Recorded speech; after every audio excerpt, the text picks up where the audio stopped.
प्रधानमंत्री नरेंद्र मोदी की हालिया इजराइल यात्रा और वहां हुए उनके भव्य स्वागत को लेकर इस वक्त देश की सियासत पूरी तरह से गर्मा गई है। एक तरफ जहां सरकार और उसके समर्थक इसे भारत की एक बड़ी कूटनीतिक सफलता के रूप में देख रहे हैं, तो वहीं दूसरी तरफ समूचे विपक्ष ने इस दौरे और इसकी टाइमिंग पर कड़े सवाल खड़े कर दिए हैं। कांग्रेस महासचिव जयराम रमेश ने तीखी प्रतिक्रिया देते हुए इस यात्रा को नैतिक कायरता करार दिया है और कहा है कि ऐसे समय में जब गाजा मुद्दे को लेकर इजराइल के प्रधानमंत्री बेंजामिन नेतन्याहू अंतर्राष्ट्रीय स्तर पर सवालों के घेरे में हैं, तब पीएम मोदी का वहां जाकर उनसे गले मिलना उचित नहीं है।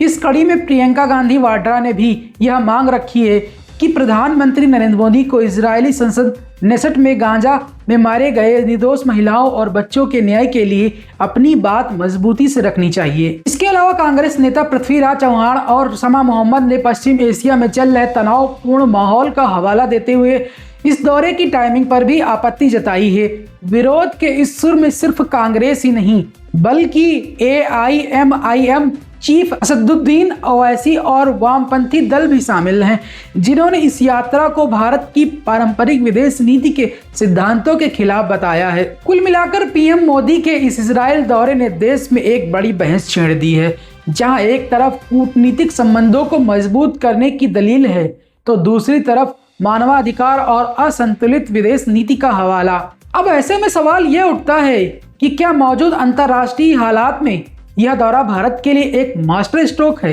या फिर विपक्ष की चिंताएं पूरी तरह से जायज हैं। इस पूरे मुद्दे पर कौन सही है और कौन गलत, इसका फैसला अब हम आप दर्शकों पर छोड़ते हैं।